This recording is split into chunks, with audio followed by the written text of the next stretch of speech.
RunDNA has an extensive range of running and walking footwear. Trusted by podiatrists and physiotherapists, the RunDNA fitter's advice is second to none. Pop into RunDNA, 20 Manton Street, Hindmarsh, or 391 Fullarton Road, Fullarton. They're open 7 days with plenty of off-street parking. If you walk or run, you need to run DNA.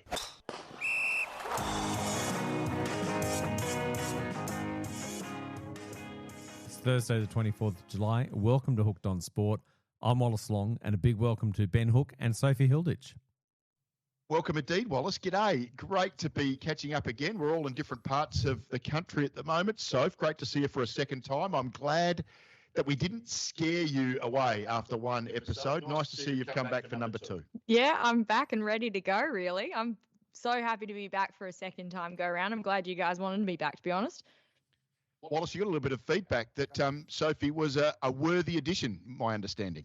Yes, I must say that we've got a lot of feedback saying how great it was to have Sophie on the pod, and also the numbers reflected as well, Hookie. So I'm glad that you could find it in your budget to get Sophie on the pod with us. Yeah, we might double her pay this week. What do you reckon, mate? Double nothing. We can cope with it. I reckon we can meet that. We can get near it anyway. So I've got to ask you, because I know you very well as someone who's got a very heavy cricket involvement, love your golf. Are you a Showdown person? Do you like your footy? I absolutely love the Showdown. I'm actually a massive Crows supporter, so I'm actually going to the game on Saturday, so I can't wait to get out there and watch it. I'll be there as well. Looking forward to it. I've got a bit of an issue in my family because I have a wife and a daughter who are Port Adelaide supporters. It's an uncomfortable time when you've married out of the faith. This is a pretty tense week. Where do you rank the Showdown? Is it the number one rivalry in the game? No, it's not the number one rivalry in the game. I wouldn't say. And like as a South Australian, it's the number one rivalry that I go out and watch. But I mean, it's hard to call it the number one rivalry at the moment. Look, I don't think we've faced off enough in finals footy, if I'm completely honest with you. I think we've only faced off one in final in the past 27 years. And I believe Crows actually smashed it by about 83 points, and it wasn't that entertaining. I thought it was pretty entertaining. Well, as a Crows supporter, I actually probably had to look that stat up because I didn't quite remember it. I just remembered we won. Look, your point's really well made. I mean, I do feel like when it's up against maybe Hawthorn, Geelong that have had some grand final history. Here we go. When Port Adelaide and Adelaide start playing every 3 or 4 years in finals and face off in a grand final, then I think we can claim the national stage as the number one rivalry. Until then, I just feel like it's been a great rivalry between two clubs who have probably underachieved a little bit. No grand final, sorry, I beg your pardon. One grand final 2017, the Crows, in the last 17 years. Crows might add to that, but Port Adelaide certainly aren't going to. And yet we haven't seen a final between these two teams for over 20 years. So that is the one missing link, isn't it? Yeah, 100%. And I think your comparison with the Geelong and Hawthorn is very interesting. Like we go back to that 2008 grand final that they had against each other. And wow, wasn't that absolutely incredible to watch? Geelong were the sure favourites coming in. I think they only won one game leading into that. And then Hawthorn went out to come and beat them. How much more interesting were the minor rounds after that, though? I think then Geelong went to go 11 matches and didn't lose a single one after that. And how much more entertaining as a fan? That's a rivalry. That's a true rivalry. And the beautiful thing about that rivalry, it was all around Jeff Kennett as much as anything, who was the president of Hawthorn at the time and declared that Geelong will never beat them again. And, of course, as you said, went on that amazing run of 11 in a row. Guys, the one thing I'd have to make a point about is how disappointed I am with the scheduling of this round. So all 4 of the interstate derbies are being played together in the one round. Unusual in its own right. But the fact that all 4 of them have some significance in the AFL finals, and all 4 of them have kind of been buried away. They might have got a good time slot, but they're up against another Victorian match. So if you have a look at tomorrow night, it will be the Battle of the Bridge, GWS versus Sydney. And I just think it's really disappointing that's going to be a Friday night game, which will be played against 2 Victorian teams. One of them, Essendon, that seems to get a free ride regardless of what just a disaster area that club is. The Q Clash, which is one of the most significant Q Clashes in years, is buried away lunchtime Saturday. The game over in Perth, the Western Derby, that will be a twilight Saturday afternoon game, so a Saturday lunchtime game essentially over there in Perth, and then of course the Showdown Saturday night. But that's always going to be up against two Victorian teams as well. And I just think it just shows that Victorian-centric attitudes that still pervade the AFL. There was such a great opportunity to put one or two of these games on Thursday nights in the previous 2 weeks, and maybe a standalone Friday night for the Showdown. But here we are once again. It'll be the Victorian clubs right at this very point in time. We've got Hawthorn taking on Carlton. I mean, that's just an underwhelming game, and it could have been so much more interesting if the AFL had taken a risk on a couple of these interstate sides facing off. It would have been far more interesting, in my opinion. Excellent points there, but we've got to move on to the fair and fast soon. But just before we do, what do you make of the Thunderbirds, Hoogie? Unlucky, Soph. Really unlucky. I thought there was, and I hate focusing in on umpiring, but in a close game, there's always going to be one or two things that stand out. There were 3 decisions that went against the Adelaide Thunderbirds in the final quarter, where they were deep in attack in a scoring position, and the ball was turned over. And I think all 3 of those decisions went against the Adelaide Thunderbirds and unfairly. They were leading by 1, they lost by 2. They gave a great shot. I just feel like that they had some cause for complaint with the way that final term in particular was umpired at their forward end. And I'd be wrestling that if I was Tanya Obst. I've got to say, I do think in the circumstances of losing Shamira Sterling-Humphrey that they had an outstanding year. I think if you said at the start of the year, the minute she was out, that you're going to finish 3rd, I think they probably would have taken that, and they should be pretty proud. You saw them. You tell me what you think. Yeah, no, I 100% agree. It was obviously a huge loss losing Sterling-Humphrey. She's obviously was pregnant and had to take a skip for this season. But she was critical to their intercepts and their ability to shut down the opposition play throughout the last 2 seasons in particular. I just don't know. They had to try and move players around and create super goals to try and make up for the amounts of Sterling's intercepts that ultimately won them the games and won them the premiership in the last 2 years. And look, I think they did a really good job, and I think they should celebrate that in itself. Really good point. Your argument about Shamira Sterling-Humphrey actually hurting the attacking end is something I hadn't really thought about. It's a great point. Fair or fast? Hey, just before this, I've just got one email that I received during the week. It's a classic story. Kid called Max Kirkby, I beg your pardon. He's an ex-PAC lad. He's over doing a Rhodes Scholarship with Oxford University. He just happened to play in the Oxford University versus Cambridge University match. Would you believe, in the first innings, he's just pounded out a lazy 146. In the second innings, a lazy 176. So South Australian cricket absolutely on fire at the moment. Not only are we winning the Sheffield Shield and the One Day Cup here, we're dominating all of the university competitions in England as well. So Max Kirkby might be one to watch when he gets back, Wallace. Terrific, Cookie. Now, on to fair and fast. Who's off first? I've got the new ball here, mate. Here we go. So after the disaster for the Australians at the Open Championship, we probably need to accept that Live Golf has been hugely detrimental to Australian men's golf. Look, Cookie, I ummed and ahed about this one, but I think it's the wording that actually ended up having to make me go with fast on this one. It's the hugely detrimental bit. Look, you can't deny it. Obviously, our Australians didn't perform at the recent Open at Royal Portrush. Mark Leishman was the only one to make the cut. He also had a terrible final round at 4 over, and I mean he hasn't played a 4-round tournament golf in a while. So kind of understand. Tired, you reckon? Yeah. And then to top it off, you've got to look at Cam Smith. I mean, after winning the 2022 Open at St Andrews, he was looking at becoming a world-class golfer. He's just come off the bat of missing 5 consecutive cuts at majors, and that's just hard to think, well, it hasn't been not detrimental to the game of golf for the Australian men. But I've just got to say, I still think Live Golf really has a place.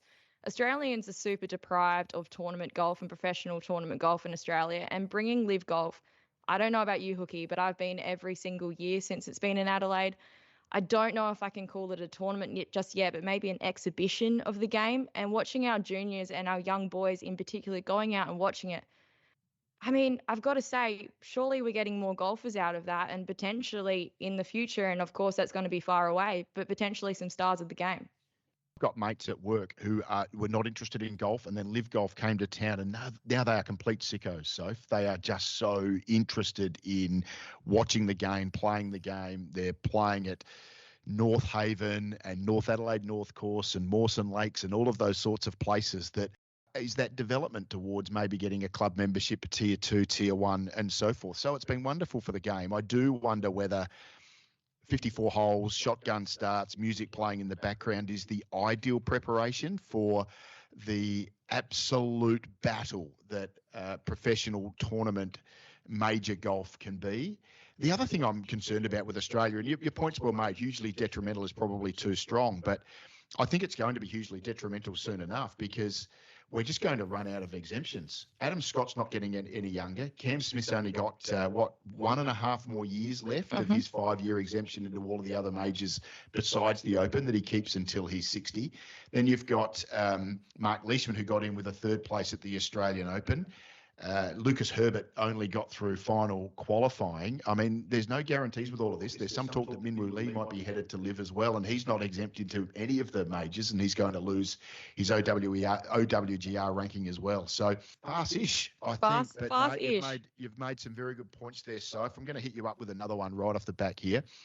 Travis Head must become Australia's next Test captain. Fair or farce? Look, I'm going fair with this one, Ben.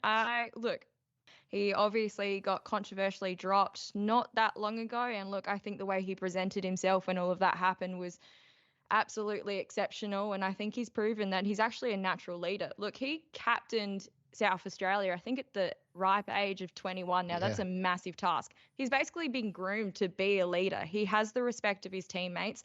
I think he's the natural pick. I mean, there's going to be a lot of movement coming in our Australian Test team in future years. Our bowling attack's going to change. Our opening batsman's going to change. And someone who's had a standing in that team for this length of time, he's still only 31. I think he's going to be in the team for a while. I think he's someone that we need, and I think he's someone that can lead a team. And really, the captaincy comes down to leadership, and I think he's got those qualities. Gee, it's a solid argument. I've got to say, Soph, and I was absolutely in lockstep with you up until maybe 3 weeks ago. I was really disappointed that Travis Head wasn't appointed captain to replace Patrick Cummins for the Sri Lankan tour. Pat Cummins, of course, came back for the West Indies. I just don't know if Travis is absolutely desperate for the job. And Steve Smith clearly was desperate for the job when he got it back to play that series against Sri Lanka. But you know what? There might be one just under our noses who could be the next Australian captain, and I think would be legitimate, and that's his South Australian teammate, Alex Carey. I mean, he's one of the few guys in the top 7 that you could guarantee is A, going to be an automatic selection, and B, going to be someone that is going to play another 4 or 5 years. So as much as I'd love to see Travis do it, I wonder if it might ultimately be Alex Carey who could become Australia's next Test captain. Wouldn't that be an incredible story for a kid who gave up cricket to go and play AFL footy?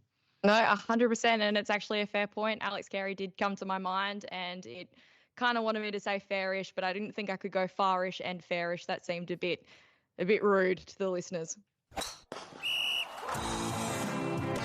Hookie, Crows must win the Showdown to be premiership contenders. Fair or farce?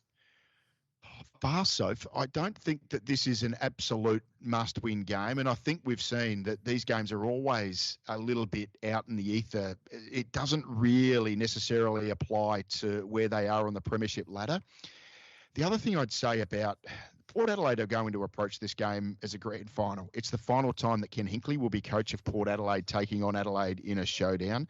Adelaide have got some really significant matches to come up before the finals. They'll meet Hawthorn for a second time. They'll meet Collingwood for a second time.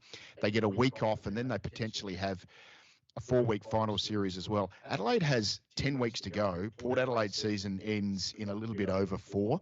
So I think they're probably at different stages of their preparation as well. I expect Adelaide's in a fairly hard training base. Port Adelaide probably tapering off and getting ready for the end of the season. So I won't be blown away by an upset here. And I don't think it will necessarily be a bad one for Adelaide to lose, knowing that they've got some pretty big fish to fry in the next 8 weeks. What do you reckon?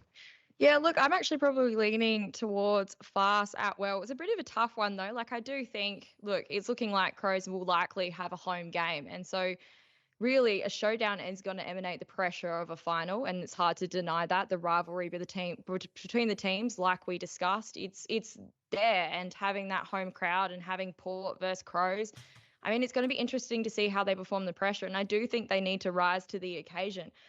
But with that being said, I can't help but look at what happened last year. I mean, Port won that grand final from memory, and they then went in to lose straight sets in the finals. So, I mean, does it really make a difference? I don't think it's a must win, but I do think it's important for the Crows to come out and show themselves. There's going to be pressure. It's going to emanate the finals. And look, they've got to come to win, and they've got to show what they're made of. Beautiful, so. Anything more for me? Yep, I've got another one for you, Hookie, straight off the back. Jack Ginnivan giving the airplane back to Ken Hinckley was good stuff. Fair or farce? It's fair, but, Soph, it was fair. It was good fun stuff. It was perfectly reasonable in the heat of the moment, in the game, the situation it was. Ken got a good laugh out of it. We all got a good laugh out of it. It was a wonderful moment. But I just have to go back to what happened last year when Ken Hinckley did the little smarty pants airplane back to Jack Ginnivan, who had been busted texting his mates that he'd be off to Sydney for a preliminary final, and that was the game that they lost. I mean, the way Hawthorn squealed about that was actually as unbecoming as the actual incident itself.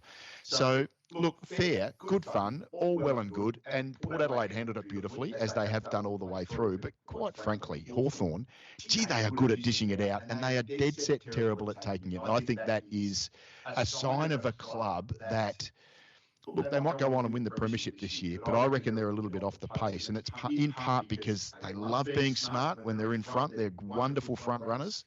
But every time something's going against them, they do seem to have a lack of capacity to deal with it in the way that Port Adelaide and Ken Hinckley dealt with that so maturely. What do you make of it? Look, I'm going to have to go against you again, and I've gone fast here as well. This is great, second episode, and we're already butting heads. I've got to agree with you. I thought it was good fun, and Port took it tremendously. But looking back at what happened last year and Hawthorn's reaction, I mean, Port as well got fined for that. It was a pretty hefty fine. I think it was about $20,000. $20,000 Ken Hinckley got. $20,000. Look, honestly, Soph, I reckon that if Hawthorn laughed it off, there'd be no fine whatsoever. Might have been a phone call on Monday and said, hey, just perhaps pull your head in, Ken. And that's probably all it needed. But the fact that Sam Mitchell went into his press conference afterwards almost in tears over it was pretty shameful, I thought. 100%. So I think we really should have just moved on from the situation, if I'm being completely honest. Let's be a role model. He paid his $20,000. He accepted the fine. Let's just move on. I don't think we need to carry it on. Let's be a role model to younger players. Guys, let me wrap this up with the weekly power rankings. For those of you who are new to the Hooked on Sport podcast with Hookie and Soph, this is my assessment of where every club is at from South Australia that either plays in a national or a state league. They bounce around each week depending on how you're performing. I had Burnside, Soph, which is your old hockey club. The men were going superbly. They got blown away by Northeast 7-3 last weekend. So they've gone from 8th to out. Central District Basketball Club, they were flying in NBL 1. They've lost 2 of their last 3. They were as high as 4. Now they're 2 games behind league leader Forestville, who I'll get to, but they are also out. In 10th position, West Adelaide Soccer Club. Big 4-1 winners over their great rivals Adelaide City. They're now 11 points clear on top. They are going to win and win comfortably. I've got Adelaide Hockey Club in 9th. They had a 1-1 draw with Port Adelaide. This is the women's team, of course, so they're still pretty comfortably out in front. They've dropped 1 spot from 8th to 9th. Rugby club Old Collegians. They had a bye last weekend, but they are 10-0 and plus 399 points against all of their rivals. So they're in incredible form. Brighton Lacrosse Club have gone from 10th up to 7th. They've won 24 straight not minor round games. They've had 24 straight wins at state league level, Brighton. They've won the last 7 plagues. They're tracking beautifully for an 8th. Their last loss was August 2023. So Trish Adams and her girls are absolutely dominant there. I've got Metro Stars back up to 6th. They were 7th last week. They had a 3-0 away win over Playford City. They're 10 points clear of 2nd. So they're in the NPL men's soccer competition. They're back in business. Contacts are in 5th. They've gone from 6th. They beat Newton Jaguars comfortably. That was as expected. They'll now host Garville in a big double chance semi tomorrow night. The Thunderbirds will bow out in 4th position. They had that tough loss to the Vixens that Soph and I have already discussed, and now they will bow out of the rankings. In 3rd position, Forestville in the NBL 1 Central competition. They made a mess of North last weekend. I've got to tell you guys, they are going to be a team to watch. They've got Daniel Johnson, Alex Darling, DJ Vasiljevic, all big-name NBL players playing in the NBL Central competition. The women are top for Forestville as well. So what a dominant year they are having heading into finals now. Crows are in 2. Big win over Gold Coast. We've obviously assessed them as they head into the showdown. And the number 1 team, Sturt, have done it once again in the SNFL, 51-point winners over the Bulldogs. They've won 27 straight minor rounds. They are in a league of their own in the SNFL, and they're going to be hard to toss for Hookie's Power Rankings by the end of the year, Wallace. That's great stuff, Sophie and Ben. Enjoy the showdown, and we look forward to seeing you next week. Good on you, Wallace. Look forward to seeing you as well. And Sophie, we'll see you at the footy on Saturday night. Yeah, thanks, guys. Can't wait to see you at the footy, Ben.